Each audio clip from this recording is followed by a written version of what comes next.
Business podcast. I'm the CEO of a company called Flybodies. And this video, we're going to talk about how YouTube started out as a dating website. Yep, that's right, a dating website. And the reason why I found this out was in from a book called The Cold Start Problem, chapter 28. It's the overcrowding chapter. Highly recommend going to listen to that book. It's really, really fun to hear how huge companies started out. And the cold start problem is basically how you go from an idea and getting that kick started to something that just takes off like a rocket ship.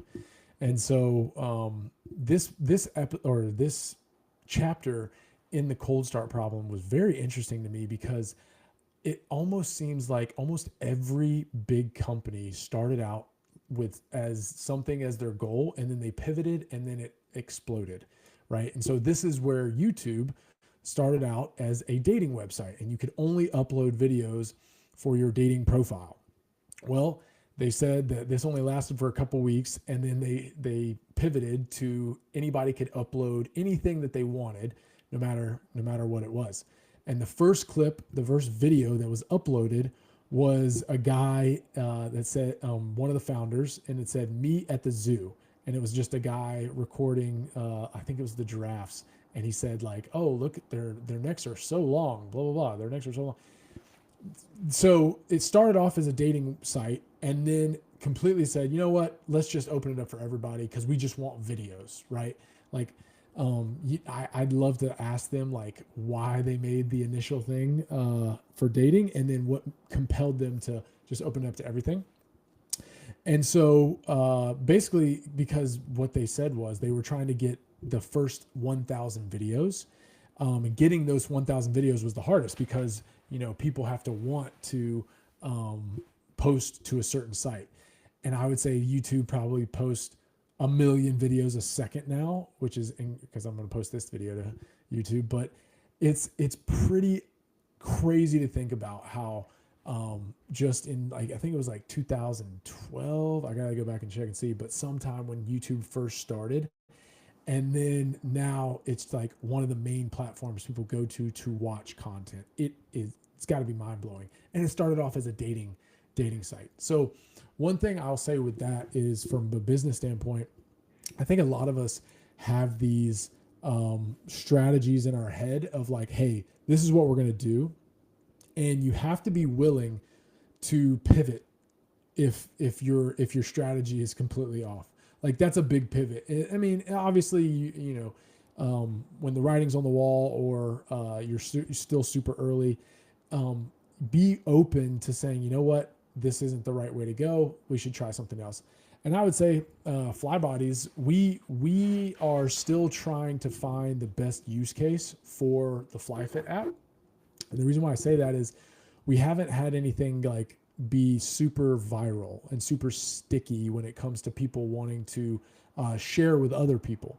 And who knows, maybe it'll just be an app that we use for Flybodies. But I really hope people start sharing it with their friends and stuff like that for like challenges at least, and then start documenting their workouts, their meals, and that kind of stuff, and use it as like a documentation app for the most part, because that's what we really want to do. We want to, so Flybodies, the FlyFit app, we want to capture people's health and wellness journeys over the long term.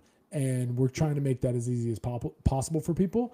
But also, the one way that we get people on the app is through challenges. So, you know, you would say, and I've heard my software developers say it sometimes, we are a challenge app. It's like, yeah, challenge is definitely one of our features, but we are I like to call us a health and wellness bank overall.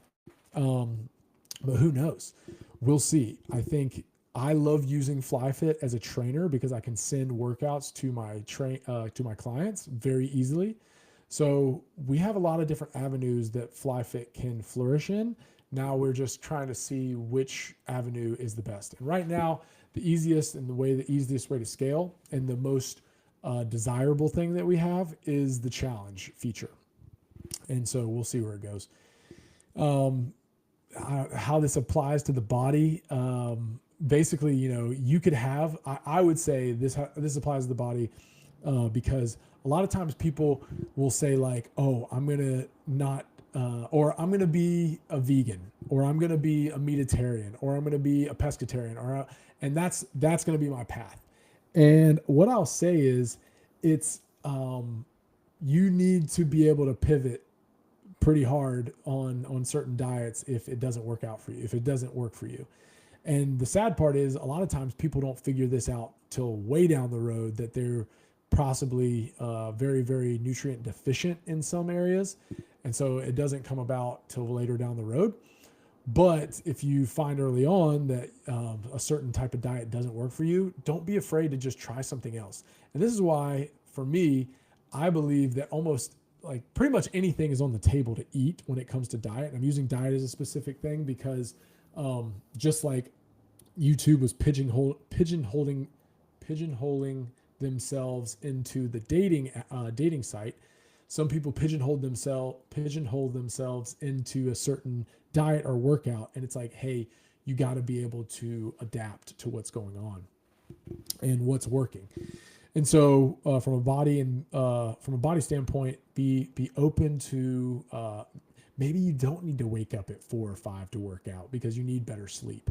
Maybe you can try a more open diet and just have an eating window. Maybe you can do a certain workout. Like, I just started having to swim way more for my cardio because my knees are starting to get a little older, and I've put them through a lot. So I'm now trying to preserve my knees, and I'm just swimming more than running, and I'm trying to get my cardio through swimming.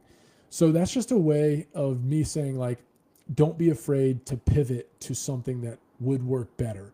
And don't just be the person that's like, I'm going to stick with this thing because I need to stick with it. I've been doing it for so long, and it's just who I am. I will say, and I'm going to be 100% honest, I love sevens and I love running. And so not being able to run as much is pretty tough for me when I think about it. Like, thinking about it in this video, I'm just like, gosh, man, like, I absolutely love playing sevens and I love running, love doing sprints, love that type of stuff, but it's just not good for my knees to do it so often. And so I rarely do it anymore because I'm just trying to preserve myself. Anyways, that's just a personal story on that, and I will let you guys know. I'll update you more on like where Flybodies has devoted most of its time in with our FlyFit app, and yeah, we'll go from there. But that's it. Hopefully that was helpful. I thought it was kind of cool that YouTube started off as a dating app, and a lot of other companies, like I said, have done that. Slack started out as a gaming company, and then they moved to Slack. Twitch was a company called Justin TV, and they just did basically record or live stream of people's lives, and then found out that gamers were the people that loved their site the most. So then they really focused on the gaming community. I'm trying to think of any other pivots that were really big, but those were 3 huge ones, and I'm sure there's been many, many more. So hopefully that helped you. Go get the cold start problem. And thanks for watching, by the way. I don't think I've said that yet. I've been meaning to say that at the end of each video. And get after it.